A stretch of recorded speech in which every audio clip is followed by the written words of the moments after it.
Hola, buenas noches. Hoy un poco más tarde de lo habitual, bastante más tarde de lo habitual. Seguimos centrados en el tema de Ceuta, que es el que vamos a usar prácticamente durante todo el programa de hoy, para intentar no solo ver la historia, que parece ya es bastante conocida a estas alturas de la película, sino intentar ver en análisis con los partidos políticos de la situación que les ha llevado y dónde están en este momento, que es lo que nosotros ciertamente creemos ahora es más interesante. Sobre la situación en sí, lo explicamos ayer, a algunos no les sentó nada bien, otros lo han entendido. Aquí explicamos y contamos historias, entendemos que no todo el mundo quede satisfecho. No es nuestra función simplemente es contar lo que vemos, lo que analizamos y lo que creemos que pasa. Decíamos ayer que era un tipo de chantaje del Reino de Marruecos, aprovechando la debilidad, sin lugar a dudas, del gobierno español. Y la realidad es que ha sido eso. Van a seguir seguramente, a lo mejor reduciéndose, no es ninguna marcha verde, no es ninguna invasión, no es nada más allá de algo que se ha hecho más de una vez y que en esta vez se ha hecho un poco por más exceso de lo que toca. Al final va a ser curioso, pero fíjense el detalle, y es muy duro decirlo así de claro, pero analizándolo a nivel nacional, vamos a decirlo así, puede ser que Mohamed, el rey de Marruecos, con esta postura haya ayudado a mover todavía más los pies de barro del gobierno de Sánchez. Ya tiene narices que aquello que empezó en Murcia vaya a acabarlo Marruecos. Vamos a ver estos días cómo se desarrollan. De momento, tranquilidad a estas horas. Ya veremos mañana si vuelve a haber o no vuelve a haber movilización. España ha apostado en ese sentido por movilizar Europa, recordando que es la puerta sur de Europa, la zona de Ceuta.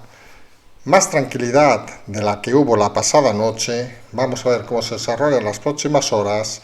Ha sido un día complejo, un día donde ha habido movimientos y un día donde ha quedado en evidencia muchas cosas. La primera cosa que ha quedado en evidencia de que el gobierno actual cada vez está más débil. No tiene a quien echar la culpa del tema de Marruecos, obviamente, porque en todo caso, si buscáramos una sola causa, aunque como hemos comentado hoy, estamos hablando de una causa total, no intentemos analizar individualmente las causas, estamos hablando de un tema que lleva muchos años detrás, pero si buscáramos un detonante, que podría ser, por ejemplo, el ingreso en el hospital de Logroño del líder del Frente Polisario, el culpable obviamente sería el propio gobierno, con lo cual en esta situación no puede culpar a las comunidades, no puede culpar al PP, no puede culpar a los médicos, no puede culpar a la pandemia, no puede culpar a nadie. Y ese es el primer problema que se encuentra el partido en el gobierno, que acostumbrado a buscar culpables no tiene a quién culpar. Por no culpar, sabe que no puede culpar ni a Marruecos de la situación y se encuentra como en un bocadillo mental donde difícilmente parece puede hacer nada positivo. El segundo inconveniente que se encuentra el gobierno en esta situación, que ha sido forzado a tocar la calle, a desplazarse en este caso a Ceuta y Melilla, el recibimiento ya lo han visto. Algunos consideramos que ha habido unas faltas graves de seguridad. Unos podemos tener nuestra opinión muy personal sobre un presidente del gobierno, no lo vamos a negar, pero que se llegue a dar patadas a un coche oficial es un fallo grave, muy grave. Y en todo caso, es un fallo que vislumbrará al presidente más la realidad que otra cosa. Y la realidad es que la calle está muy enfadada, que estos detonantes que uno podía pensar que pueden venir del interior o del exterior, pues en cualquier momento pueden hacer estallar la Santa Bárbara en el gobierno. Un comité de crisis que cuando hemos visto los componentes es para echarse unas risas, cuando hemos visto la foto que ha ilustrado la reunión de hoy es para echarse más risas, realmente estamos delante de una gente que parece incapaz de poder solucionar ningún problema. Fíjense si no han solucionado o han solucionado de la peor manera en todo el mundo la crisis médica, si ha sido el peor desastre del mundo en la crisis económica, imagínense cómo están gestionando un problemón como las relaciones con el Reino de Marruecos. Hay historias de esas que no se explican, pero que se explican, que a veces cuando transcurre la historia, uno se da cuenta de que se hacen mal o se hacen bien. Y cuando uno abusa o se cree superior a otro, tiene el problema de que llega un momento en que las cosas se ponen en su lugar. Recuerden aquella historia que siempre se dice: el presidente de este país, la primera visita oficial que hace siempre es a Marruecos. Todos menos Sánchez. Aceptar al máximo representante del Frente Polisario falsificando su identidad en un hospital español cuando otros países como Francia se negaron, suma. Archivar, porque hay algunos países que no entienden la división de poderes, que se archivara la causa contra el máximo representante del Frente Polisario en la audiencia, suma. Por cierto, hoy se ha desarchivado, curiosamente, díganle casualidad. Todas esas cosas suman. Y obviamente, e insistimos, el gobierno de Marruecos, el reino de Marruecos, a día de hoy es el mejor aliado que podría tener España en su frontera sur. Entendemos que hay mucha gente que no lo entiende, no vamos a hablar aquí de geopolítica ni de historias. Pero al sur de Marruecos, un poquito más abajo, tenemos el Sahel, zona donde hay elementos yihadistas. Recordemos, por desgracia, los últimos asesinatos de españoles, curiosamente allí, en Mali. Y realmente la situación, en Burkina Faso, perdón, y la situación es la que es decir, Marruecos sirve de dique de contención de los elementos radicales yihadistas, no solo para España, sino también para Europa. Los servicios de información, que creemos que eso es lo más grave de esta situación, dejan de informar a los servicios de información españoles, según reportan varios medios, y eso es de una extrema gravedad y una causa muy grave para este gobierno, porque confirma que no entienden de que el mundo, la globalidad, las estrategias de inteligencia no se configuran exclusivamente cerrándose en un propio país, cuando el mundo es bastante global. A partir de ahí, cualquier cosa puede pasar, cualquier disparate puede pasar, que se han abierto las puertas, que se han abierto las fronteras, que se han mirado para otro lado, etcétera, etcétera, etcétera. La profesionalidad de nuestro ejército, la profesionalidad de las fuerzas y cuerpos de seguridad del Estado ha salvado este round. Pero creemos firmemente que han puesto en un escenario muy complicado al gobierno, porque se ha plasmado en la realidad algo que a veces parecía que no se acababa de ver, y es el rechazo de la calle a cualquier actividad de este gobierno. No solo ha quedado retratado en eso el PSOE, el PP, curiosamente, ha salido favorecido de este hecho, primero por su política, digamos, de Estado, por ese posicionamiento, incluso diríamos, de Feijóo a favor prácticamente de la actitud de Casado y del presidente, dándole un rango de Estado, y por ese silencio curioso de Ayuso. Y algunos dirán, pero si Ayuso es presidente de una comunidad, ¿qué pinta en este escenario? Es que ahí está la clave. Como ha recordado Feijóo, Ayuso es la presidenta de la Comunidad de Madrid. Fíjense que no ha hablado, no ha intentado dar ese salto, con lo cual parece que ha consolidado en cierta manera la posición de Casado. Algo sorprendente, algo que en el fondo alguno podría decir que indirectamente favorece al Partido Socialista, favorece al gobierno de Pedro Sánchez, pero lo que también ha significado, y lo vamos a ver en los próximos días con más movimientos en el PSOE, es el desasosiego que se ha creado en las filas socialistas. Luego se han confirmado con esta crisis dos elementos fundamentales, y es la desaparición confirmada de otros partidos de la oposición. ¿Alguien ha escuchado a alguien de Podemos? Pues no, seamos sinceros, nadie. Es más, Errejón parece que ha tomado su posición, criticando al régimen de Marruecos, como intentando ya abalanzarse a tomar ese espacio de Podemos que ha estado callado, a pesar de tantos ministros que dispone, o una vicepresidenta que creemos que debe estar aún preocupada buscando sus títulos de másters. De Ciudadanos, curiosamente, ni han hablado, ni se les espera, y es más, ha habido más dimisiones hoy, como si con ellos ya no fuera nada más que la individualidad de cada uno. También ha significado para ver la posición de Vox, Vox se ha convertido en ese picar al pecho y decir aquí estamos que somos muy machos, en intentar convertir la diplomacia en conflicto. Y hombre, y eso tiene sus adeptos, que se lo digan en los chats de este canal, que lo digan en los comentarios de este canal o en las redes, pero eso no es la política inteligente de España en el futuro. Y eso mucha gente también se ha dado cuenta.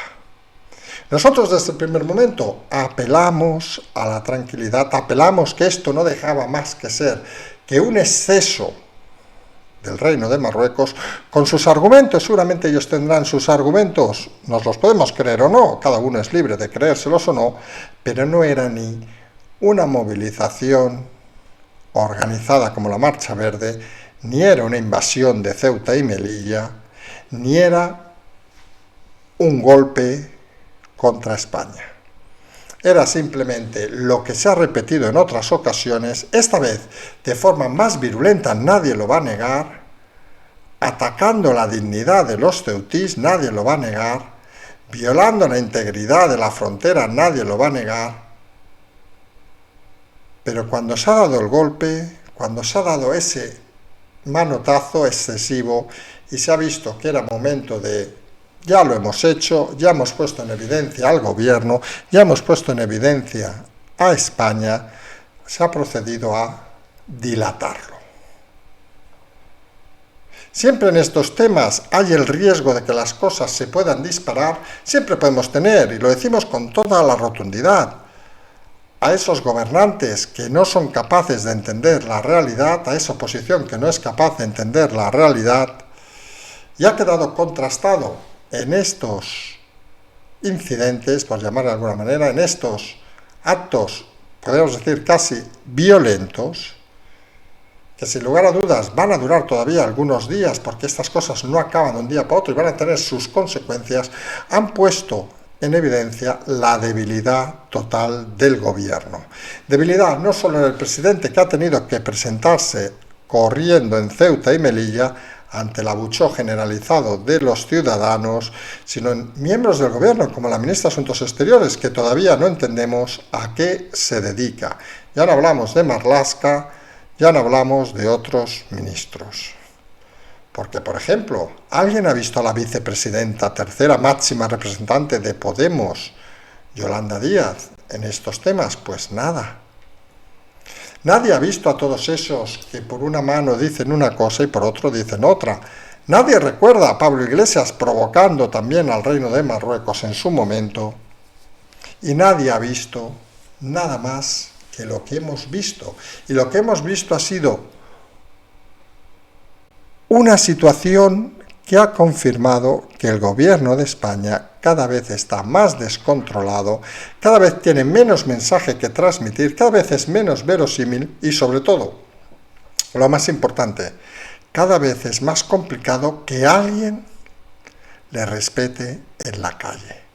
Y pensábamos algunos que eso no sucedía a nivel interior, pero cuando uno pierde el respeto a nivel exterior, tenemos un problema. Y como hemos dicho, el problema no es que pierdan el respeto a nuestro gobierno desde Marruecos, cosa que es bastante evidente. El problema es que un sector estratégico como la inteligencia, que nos nutre de información contra elementos yihadistas, haya quedado bloqueada por la actitud negativa y los pasos en falsos del gobierno de coalición socialista y de Podemos. Y ese daño, aunque algunos nunca lo van a entender, es mucho más grave que hayan saltado 6.000 personas, 7.000, 8.000 las que sean, por la valla, por el espigón, por los espigones de Benzu y Tarajal. Esa es la realidad que hay que analizar tras este tema. Estamos asistiendo a una crisis diplomática mayor que la crisis migratoria, que era algo que, como hemos dicho, es un todo que lleva años detrás, es un todo que no se soluciona en una tarde, no se soluciona con 2 conversaciones de despacho, se soluciona muchas veces con hechos y con historia y currículum. Hay temas que hay que trabajar durante años para conseguir la realidad, y hay que partir de conceptos bases, y cuando ninguneas a tu principal aliado en el sur, que te está protegiendo, aunque algunos no lo crean o no lo sepan o lo ignoren o sean tan zoquetes que no lo vean, te está protegiendo no solo a ti sino al resto de Europa, sirviendo para que no entren elementos muy peligrosos. Decíamos hoy, algún oyente lo ha repetido, que nadie quiera tener una Libia en tu frontera, por decir país en descomposición, o una Somalia, imagínense, en tu frontera. Y la realidad es que cuando ninguneas esa colaboración de una forma estúpida, con movimientos tontos como declaraciones de un vicepresidente, con movimientos tontos como aceptar a un líder de un movimiento supuestamente conflictivo, todas esas cosas acaban sumando en contra y se crea ese pozo que hace que la confianza desaparezca y que hace que construir los puentes vuelva a ser muy difícil. Si suman a algún partido de la oposición que se lanza a lo Brad Hart allá, a pecho descubierto y con un hacha cortando cabezas, eufemísticamente, claro, figuradamente, pues claro, tampoco parece que sumen mucho. Porque, a ver, al final la realidad del mundo, la realidad de España, que es la que intentamos analizar, pero la realidad del mundo es intentar aplicar cosas inteligentes. Y en las negociaciones, nunca se olvide, quienes han estado en empresa o han estado en temas comerciales o en temas de negociación, la gran negociación es cuando los dos acaban satisfechos. Cuando uno intenta ningunear al otro y se cree superior, como ha sido el caso de España, llega un momento como este y lo sorprendente es que no puede decir ni una palabra crítica al gobierno porque es tan rehén de todas las tonterías que había dicho hasta el día de hoy que le es dificultoso incluso criticar cosas que son obvias. Porque no hay que ser un genio de la inteligencia ni un genio del análisis para darse cuenta que esto es pura y llanamente un chantaje. Un chantaje, como dijimos ayer, como dijimos antes de ayer, y como algunos parece siguen sin entender. Y algunos consideran, en la etimología propia de la palabra, que un chantaje entre países es una barbaridad y un abuso, y a algunos les decimos que es eso que hemos comentado hoy, de la soft diplomacy, es decir, la cabrona soft diplomacy. En pocas palabras, que a veces hay que forzar las cosas para que alguien nos haga caso. Y cuando ninguneas a tu vecino que colabora contigo, lo ninguneas, llega un momento que se enfada. Y ahí es donde se destriba la verdadera democracia de unos y de otros. Obviamente, enviar a tus propios ciudadanos con riesgo de muerte a atravesar un espigón, pues no parece muy loable. Seguramente dirán que nadie les ha obligado, simplemente han abierto la puerta, se han querido escapar seguramente porque las circunstancias, como decía más de uno hoy, en Marruecos, pues no son las dignas para vivir. Y al final, el hambre, la necesidad, son, en muchos casos, ¿y qué van a explicar en España, en la España de hace 100 años, para que la gente se mueva de sus localidades para buscar nuevas expectativas? Luego tenemos aquellos que empezaron ayer a exagerar diciendo que había, llegamos a ver tweets que decían que llevaban ya 30 violaciones y no sé qué, no sé. Algunos deben pensar, primero que deben viajar muy poco, porque claro, obviamente que hay delincuentes en los inmigrantes como hay delincuentes en este país, como hay delincuentes en cualquier lado. Pero por naturaleza, si uno viaja, sabe que en general los delincuentes son un porcentaje X de la población de cualquier país del mundo. Que en algunos hay más o menos, está claro, pero no son ni el 100% y menos son todos. Y eso es algo que no podemos tampoco olvidar. No hay que convertir en salvajes a aquellos que simplemente intentan buscar algo mejor. Hay que controlar, hay que edificar, hay que construir cómo hacer bien las cosas para evitar que eso suceda. Y eso es innegable. Las fronteras, ahí estamos de acuerdo, son sagradas. Hay una regulación internacional para todas ellas y no se debe evitar. Pero seguramente hay que construir entre todos ese muro, esa frontera, ese límite, y eso se hace no ninguneando a tu aliado, no ninguneando al de al lado, se hace negociando y hablando y respetando. Porque si no ponemos por delante el respeto, y aquí hablamos de la política, no ponemos por delante nada. Y alguno dirá, es que ¿por qué un presidente de este país tiene que humillarse a ir a ver al vecino de al lado?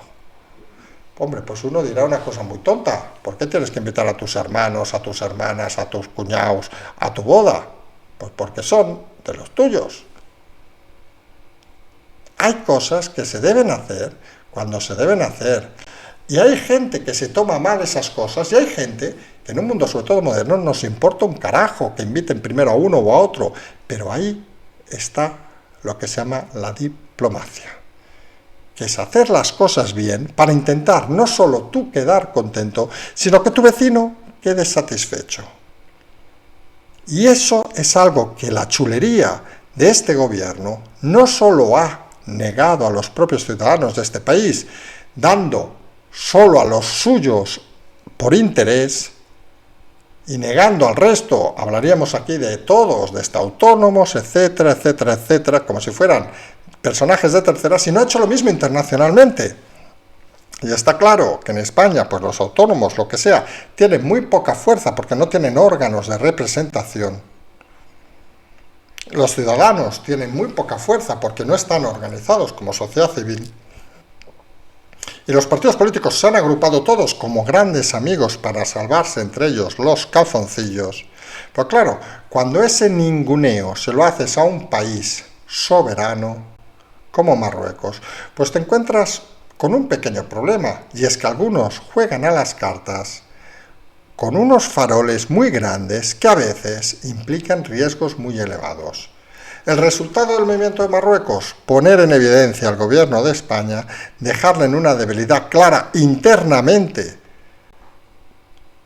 porque queda de manifiesto que estamos delante de una gran chapuza del gobierno, queda de manifiesto que no tiene a quién culpar este gobierno, y queda de manifiesto que ante una nueva crisis este gobierno no tiene soluciones. Ya no tiene a las comunidades para culparlas, ya no tiene a la pandemia para culparla, ya no tiene una supuesta crisis mundial para culparla, no tiene nada.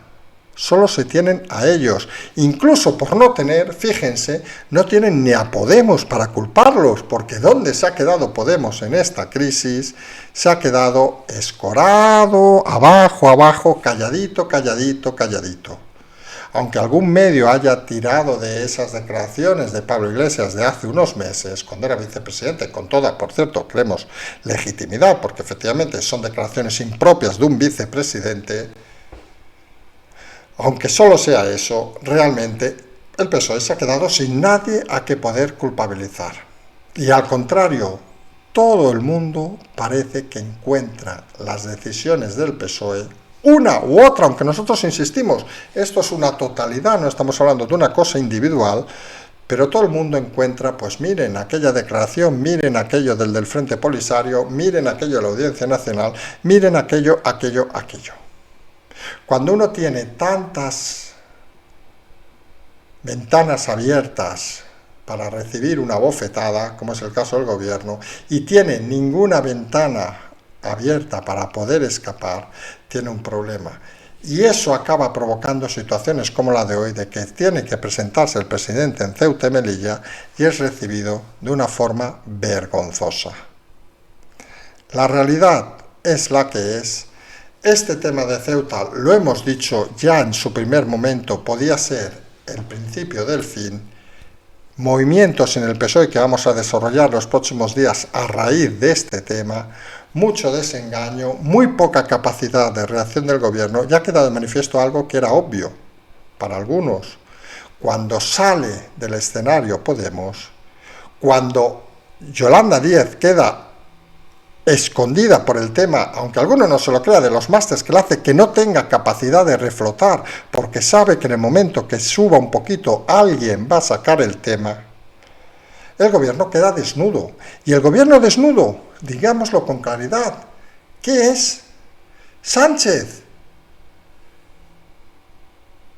Díaz, Laya, Escrivá. ¿Pero quiénes son? Marlaska, ¿pero quién es esta gente? Seamos claros, no son nada profesionales y cuando llega una situación como esta, sin frontón delante que se puedan escabullir, quedan profundamente en evidencia. Algunos pedían de que lo mínimo en esta crisis era la dimisión de la ministra de Exteriores, algunos creemos que ni por esas se va a salvar este gobierno. Sigan pensando que es importante que Sánchez es el único que puede convocar elecciones, pero cuando tienes los pies de barro y desde fuera te pierden el respeto, la tensión, los movimientos pueden ser sorprendentes y en cualquier momento puede pasar algo. Hoy será Ceuta, hace unos días fueron los autónomos, mañana vaya usted a saber qué será. Pero está claro que la exposición del presidente principalmente a un escenario real llamado la calle no es precisamente su mejor argumento ni su mejor forma de responder. Siempre hemos comentado de que el presidente cuando debe improvisar es muy malo, cuando no tiene el guión establecido es muy malo, y en situaciones donde no puede culpabilizar a nadie, realmente queda en profunda evidencia. Vamos a seguir el tema de Ceuta, que creemos que va a durar todavía algunos días, ya creemos que mañana se van a empezar a abrir otros temas, pero hemos creído importante seguir centrando el tema prácticamente en exclusiva en el tema de Ceuta, con más tranquilidad hoy, veremos mañana, porque también nos comunican una cosa, que esto puede ir de días, puede cortarse de golpe, que es un poco imprevisible, porque esto al final, cuando estas situaciones las abres, nunca sabes cómo se acaban, sabes que a la larga se van a acabar, pero no eres muy consciente exactamente de cómo ni cuándo será. En todo caso, lo vamos a analizar con profundidad en los próximos días, lo analizaremos si no hay problema el viernes con el equipo Zulú, que es uno de sus temas más especializados y van a escuchar temas muy interesantes, ya lo avanzamos ahora, mientras les dejamos como siempre el pato en el canal de la transferencia. Hemos hecho un programa un poco más reducido, más tardío hoy, pero han sido días y van a ser días intensos e intentamos dosificar un poco la información, intentamos como siempre mantener a todo el mundo con la calma y la tranquilidad. Cuando haya sucesos como estos, no se dejen llevar por las primeras opciones, que vamos, algunos recordamos, a las primeras horas parecía que estuvieran invadiéndonos, parecía que estuviera la Marcha Verde en marcha, parecía que venían miles y miles a tomar Ceuta y Melilla y luego suponemos Algeciras y subir por la península arriba, como en los años pasados, en los siglos pasados, perdón, y algunos comentamos el primer día que esto era un simple chantaje excesivo por las formas, pero que ya se había producido en otras ocasiones. La realidad a veces nos tiene que hacer mantener la tranquilidad en estos momentos. Siempre hemos dicho que está bien que uno se enfade y pique la mesa, está bien que uno tenga momentos de histerismo, pero también está bien que la gente intente tranquilizarse, porque los cambios, como siempre decimos, no son de un día para otro, los cambios cuestan, y cuando hay cambios profundos, hay mucha gente con muy poca capacidad de resistencia al cambio, y mucha gente que se cree que los cambios se hacen por dar un golpe en la mesa y ahí se ha acabado. No, estamos en otros tiempos, estamos en unos momentos donde las cosas se hacen con más lentitud, pero se acaban haciendo. Como decíamos, nos emplazamos a mañana por la mañana, lamentamos hoy haber ido tan tarde, realmente muy tarde, hemos tenido un día complicado, esperemos lo entiendan y como siempre decimos, seguimos.